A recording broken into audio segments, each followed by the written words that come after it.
The day my husband came home with his billionaire mistress, I was standing behind my fish stall with salt water on my hands and the smell of smoke in my clothes. It was still early morning. The market was loud already. Women were calling prices over each other. Men were dragging coolers across wet concrete. Children ran between stalls with plastic bags in their hands.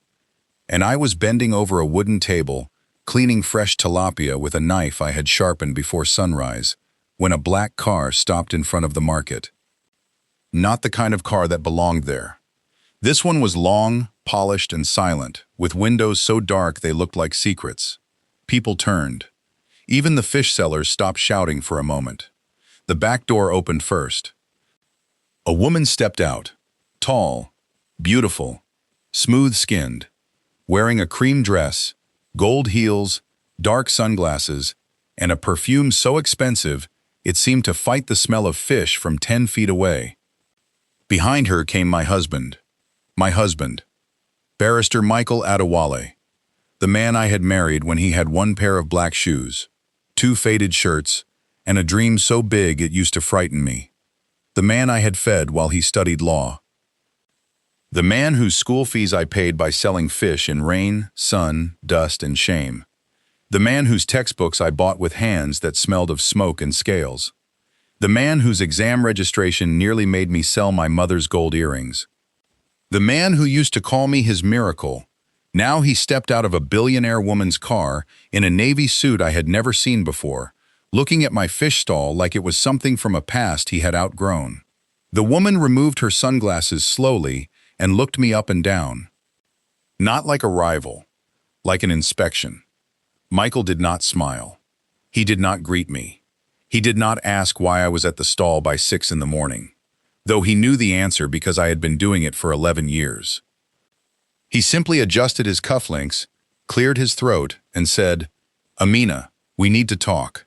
Amina, my name, not babe, not my love, not Nia, the name he used to whisper when we were young and poor and hungry, but somehow happy. Just Amina, cold, formal, public. I placed the knife down carefully. The market had gone quieter around us. Not silent, because markets never truly become silent, but quiet enough for people to listen without pretending. I looked at the woman. "And who is she?" The woman smiled. "I'm Cassandra Blake," as if her name was supposed to unlock something. It did. Everyone knew Cassandra Blake. Daughter of Leonard Blake, the shipping billionaire, owner of Blake Atlantic Holdings, a woman whose family owned ports, hotels, real estate, tank farms, and half the cold chain warehouses that kept rich people's food fresh and poor people's food expensive. Her face had been in business magazines. Her engagement rumors had been on blogs. Her charity gala photos traveled faster than truth. And now she stood in front of my fish stall beside my husband. Michael looked uncomfortable for exactly 1 second. Then he straightened. "Cassandra is my partner." I stared at him. "Business partner?" Cassandra laughed softly. Not loud. Not cheap. Just enough to tell me she enjoyed the cruelty of the question. Michael did not correct her. That was the answer. A fish slipped from the table and fell into the basin with a wet slap. Nobody moved. My neighbor at the next stall, Mama Chica, whispered, "Amina." But I kept my eyes on Michael. "You brought her here?" He sighed like I was being difficult. "I wanted to do this properly." "Properly?" "Yes." He reached into the leather folder in his hand and pulled out papers. Divorce papers. He placed them on the fish table, right beside the tilapia, right beside the red bucket, right beside the money bowl where I kept small notes from customers. The papers got wet at the corner. Michael frowned, as if the fish had insulted his law degree. "I have filed already," he said. "You only need to sign." My ears rang.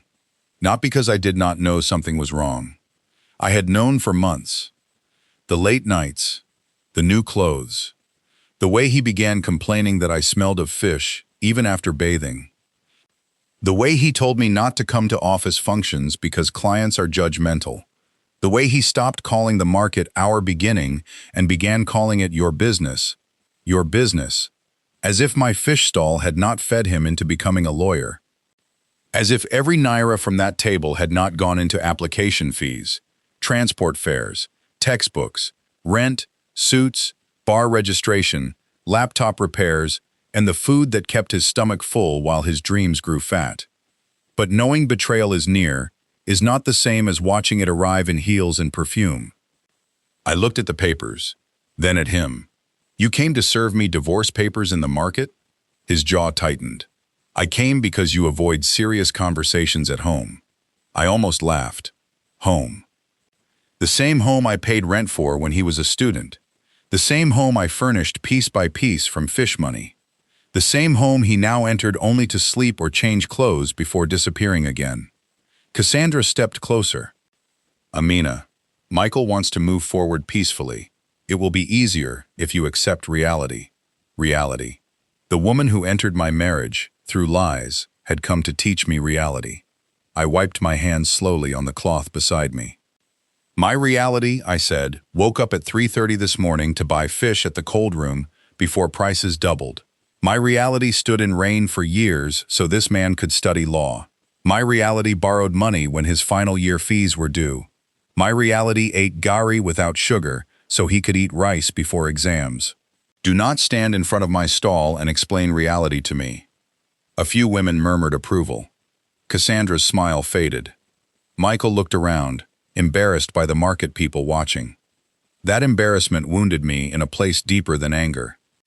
He had not been embarrassed when he ate food bought with market money. He had not been embarrassed when I paid for his first suit. He had not been embarrassed when I stood outside the law faculty selling smoked fish to students while he sat inside lecture halls. He was only embarrassed now that people knew. Amina, he said quietly, don't make a scene. That sentence. Don't make a scene. Men love saying that after they walk onto the stage with fire. I picked up the divorce papers and held them up. You brought papers to my fish stall with your mistress standing beside you. You made the scene. I am only reading my part. Cassandra's eyes flashed. Mistress is a crude word. I looked at her, then stopped living in it. The market reacted. Some gasped, some laughed. Mama Chica said, "Ah." Michael's face hardened. You have no right to insult her. I stared at him. No right. After everything, no right. I felt something inside me become very still. The old Amina would have cried.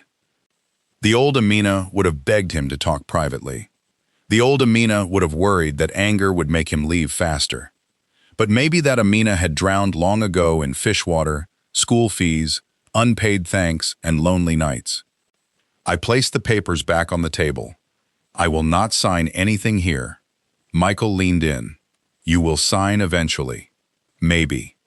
You don't have money to fight this. There it was. The real Michael. Not the polished lawyer. Not the public husband. The boy I raised into a man, now using the very law I paid for as a weapon against me. He glanced at my stall. Let's be honest. This is your level. You cannot afford a long court process. Sign cleanly. I'll leave you the apartment for 3 months and enough money to relocate your stall. Enough money. To relocate my stall. The market seemed to tilt. Cassandra touched his arm. Michael, be kind. Kind. Like feeding scraps to the woman who built the table. I looked at him for a long moment. Then I smiled. Not because I was happy. Because I remembered something he did not know. 3 years earlier, after Michael had won his first major case, an old man came to my stall. He was well-dressed but simple. Gray beard, white cap, walking stick. He bought smoked catfish and asked too many questions about cold storage, supply, waste, transport, and market pricing. I thought he was just another customer. He was not. His name was Chief Gabriel Okonkwo, a retired shipping magnate, one of the early investors who had once partnered with Cassandra's father before they fell out. Chief Gabriel had been quietly funding women-led market cooperatives across the country. He saw my record books.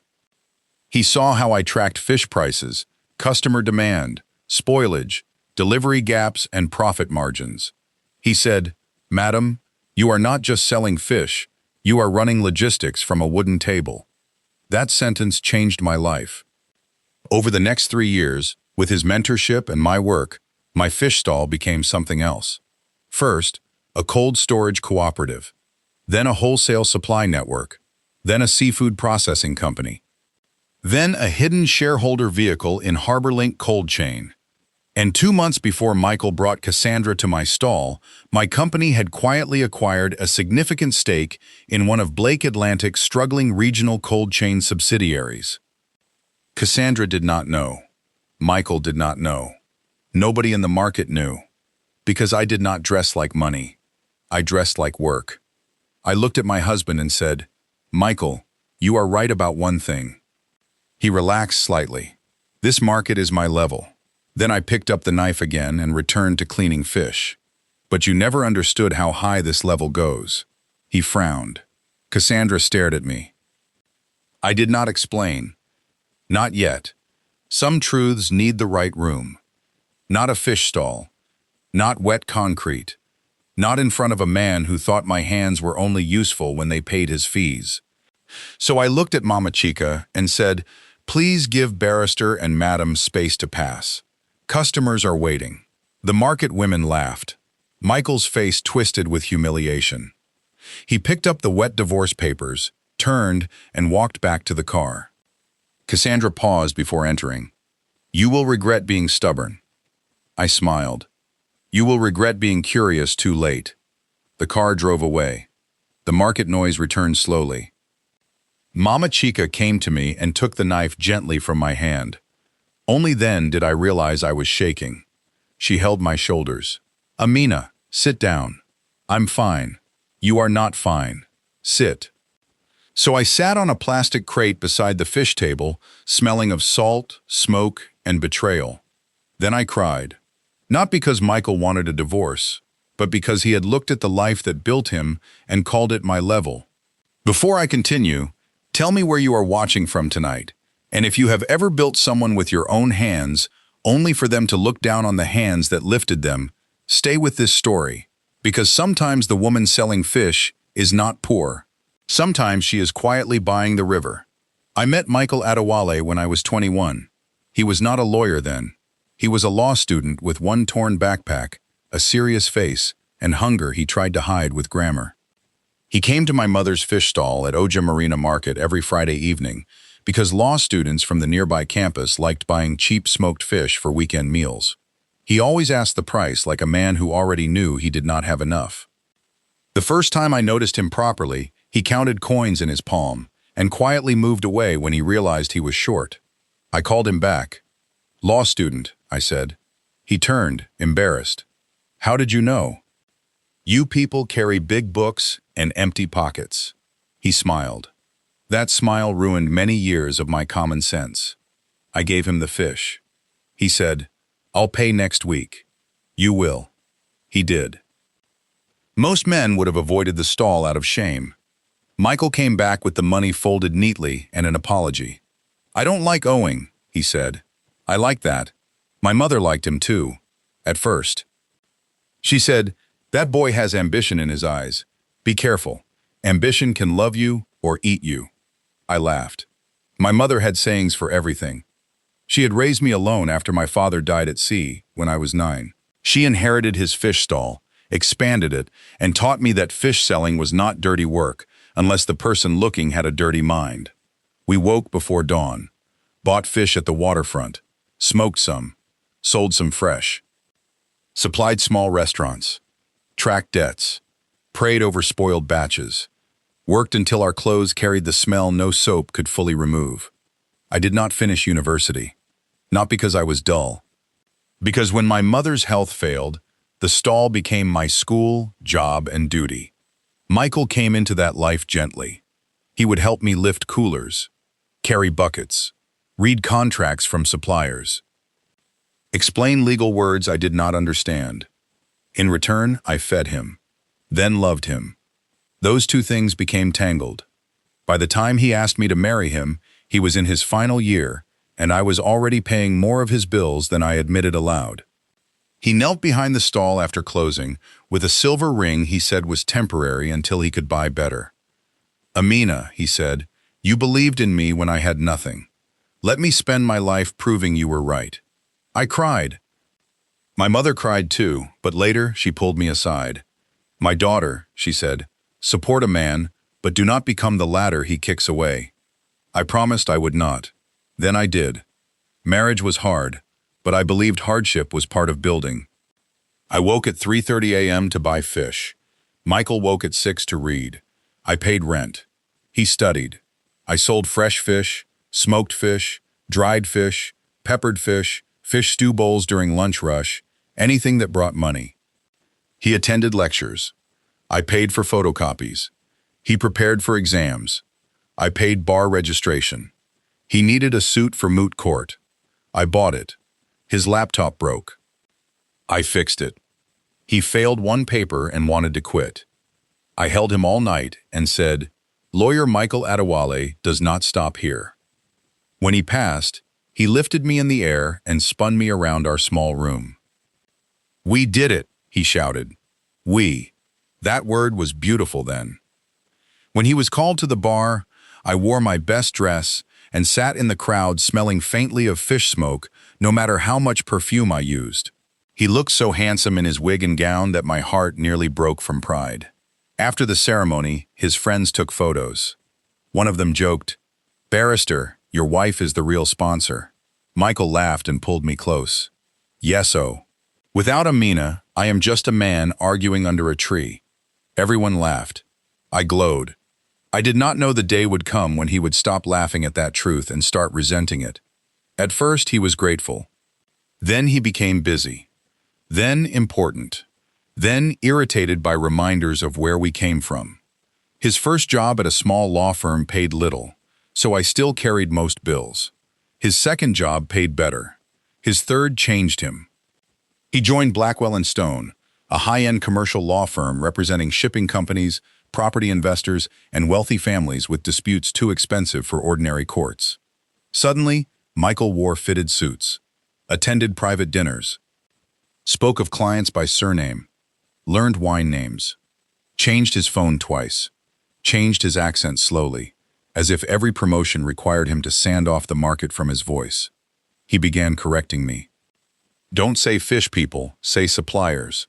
Don't call it market association, say trade cooperative. Don't tell clients you smoke fish yourself, say you manage processing." At first, I thought he was helping me sound more professional. Then I realized he was ashamed. One evening after a firm dinner, I heard him telling a colleague, "My wife runs a small food business." Small. I confronted him later. "You mean fish stall?" He sighed. "Amina, not every room needs your full story. My full story paid for your entry into those rooms." His face tightened. "There you go again. Counting." That was what he called memory when it made him uncomfortable. Then came Cassandra Blake. Her company hired Michael's firm for a dispute involving shipping contracts, cold storage facilities, and regional food distribution. Michael worked on the case. He came home talking about her. "Cassandra is brilliant. Cassandra understands power. Cassandra walks into a room and people rearrange themselves." I said, "Be careful you don't rearrange yourself too." He frowned. "You're jealous." "No, I'm observant." The affair began with meetings, then dinners, then late nights, then trips, then lies too clean to be believable. When I asked, he accused me of insecurity. When I pushed, he said I embarrassed him. When I cried, he said market women are too emotional. Market women. He said it like an insult. The same market women who gave him food when he was a student. The same market women who contributed money when his exam fees were short because my mother begged quietly and paid them back month by month. One night, he came home and said, "Amina, you need to stop coming to my office unannounced. I brought your forgotten file. My colleagues saw you." "So?" He looked away. "You smelled of smoke." That sentence entered my bones. Not because smell was new, because shame was. I slept in the sitting room that night. He did not come after me.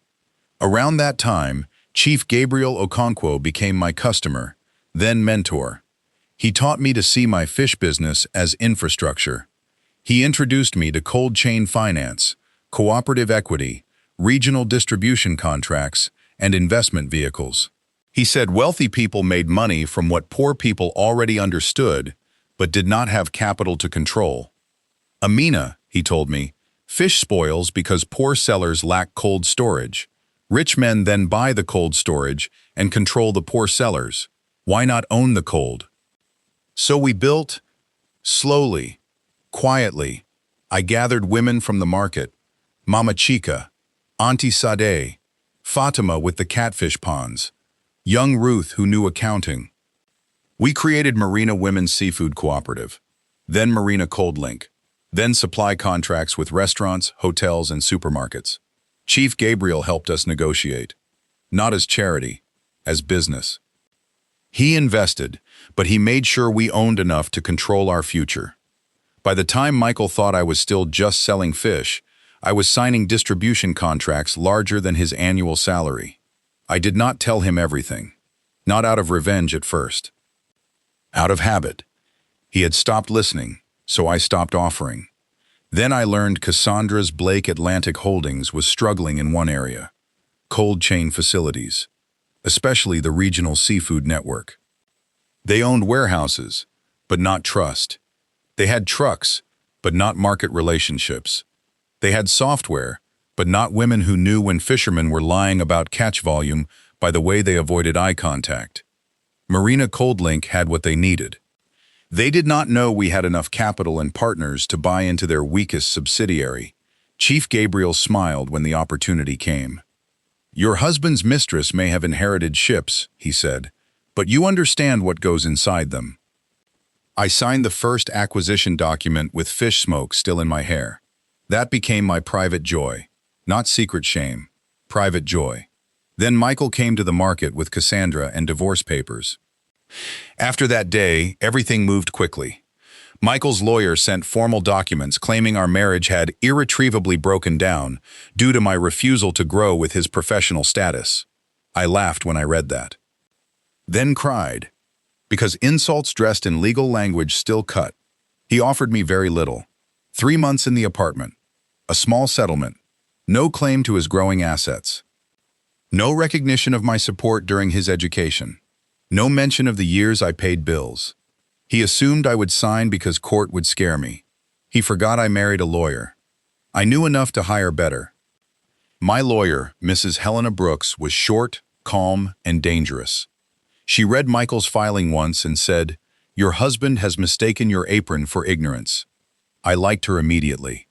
We prepared, not loudly. Records of school fees, text messages where he thanked me for paying, bank transfers, rent receipts, receipts for suits, books, bar registration, photos from his call to bar ceremony, witness statements from market women, and, separately, corporate documents showing my ownership in Marina Cold Link. When Helena saw those, she removed her glasses. Does he know? No. Does Cassandra know? No. She smiled. Good. Arrogance is best served with paperwork. The divorce hearing was set for a Thursday morning. Michael arrived with Cassandra. Of course. She wore white again. Billionaire women love wearing white to other women's endings. I wore a deep blue dress and my mother's gold earrings. Not because I wanted to look rich, because I wanted to look like someone my younger self could recognize.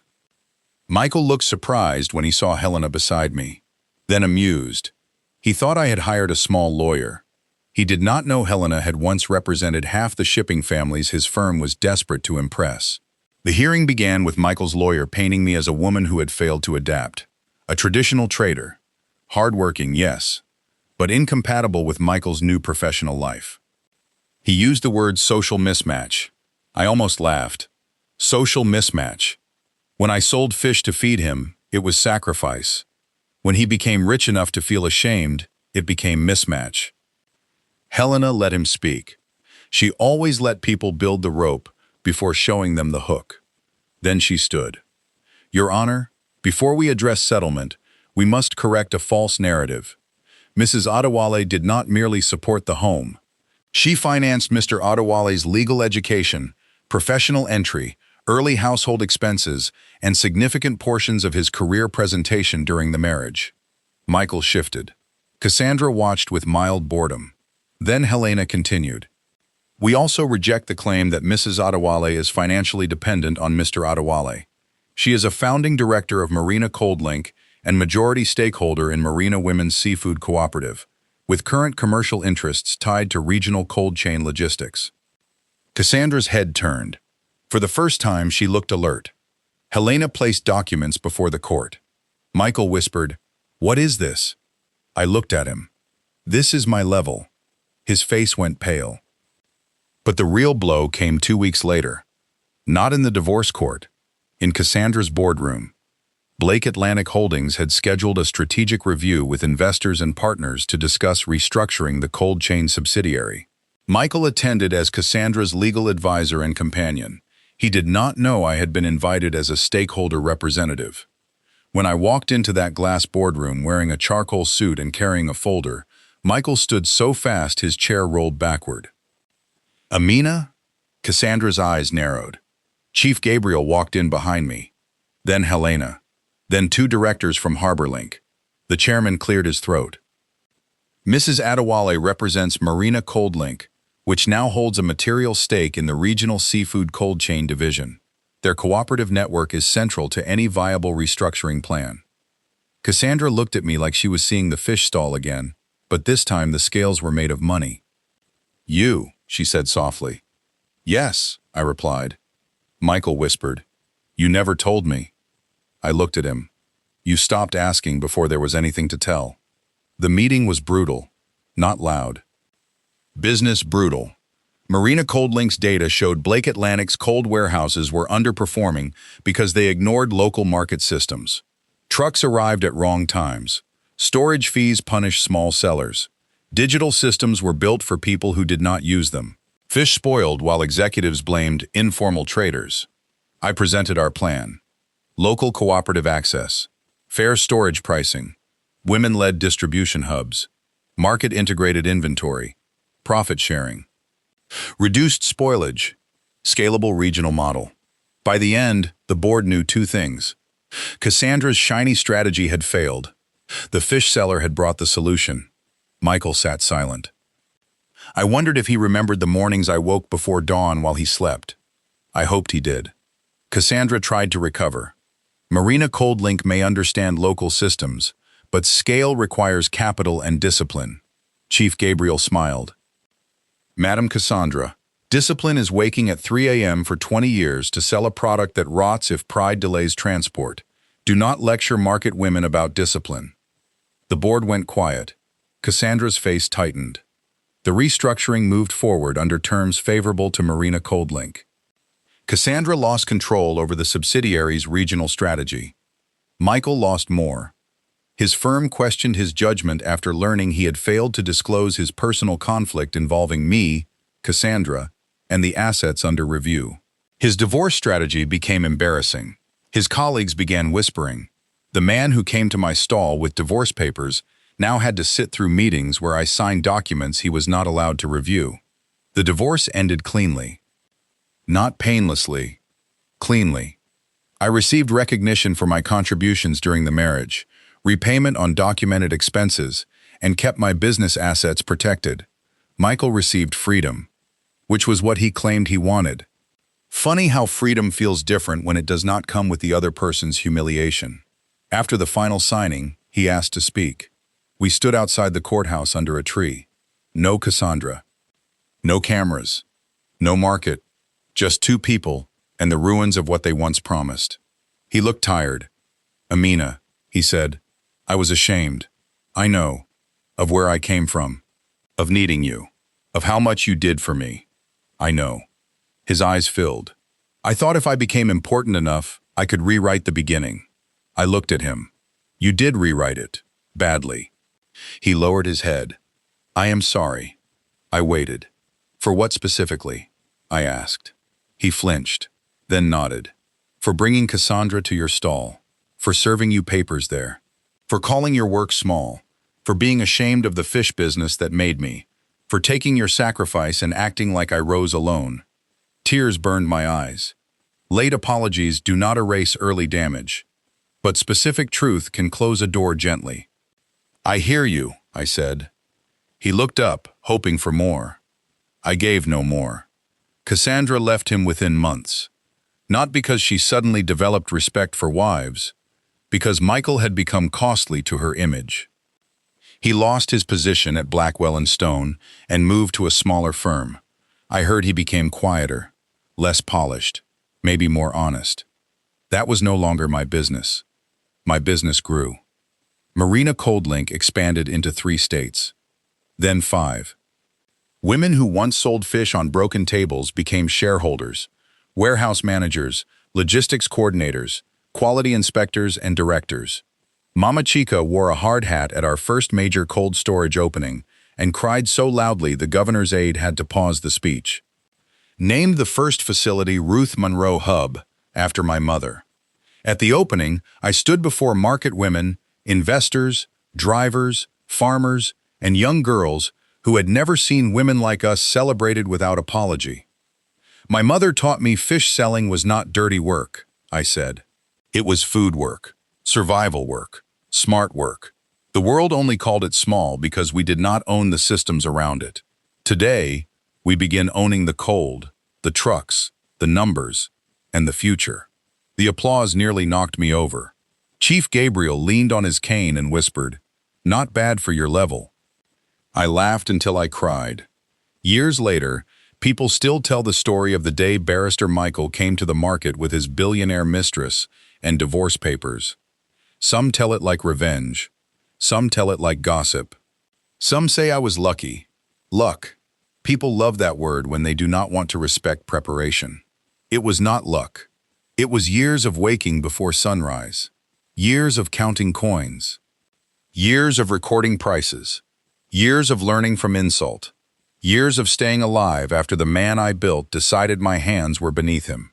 The truth is, Michael did not leave me because I sold fish. He left because he could not bear that the woman who sold fish had carried him. Some men do not hate your struggle while they benefit from it. They hate it later, when your struggle becomes the mirror showing they did not rise alone. And Cassandra? She did not lose because I was better dressed. She lost because she thought wealth could replace wisdom. She looked at the market and saw smell, noise, and poverty. I looked at the market and saw data, movement, loyalty, waste, credit, demand, and power. That was the difference. I still visit my first stall, not every day, but often. The wooden table has been replaced, but I kept one old board from it. It hangs in my office now, polished and framed. Under it are my mother's words. Do not let anyone call honest work small. Sometimes young women come to me and say, "Auntie Amina, I want to be more than this." I always tell them the same thing. Good. Be more, but never become ashamed of what fed you before the more arrived. Because shame is expensive. It can cost you your marriage, your dignity, your memory, your roots, your soul. My husband came with his billionaire mistress and divorced me after I sold fish to make him a lawyer. He thought that was the end of my story. He thought fish smoke was proof I could not enter boardrooms. He thought my stall was beneath his new life. But the hands that cleaned fish also signed contracts. The eyes that watched market prices also studied supply chains. The woman who paid his law fees also learned enough business to sit across from billionaires and make them listen. So let them underestimate you. Let them laugh at your apron. Let them wrinkle their nose at your work. Let them call your level small. Just keep building. Keep records. Keep learning. Keep your name on your papers. Keep your dignity even when love breaks. Because one day, the person who left you at the stall may meet you again at the table where decisions are made. And when that day comes, do not shout. Do not beg. Do not explain too much. Just sit down, open your folder, and let the work speak.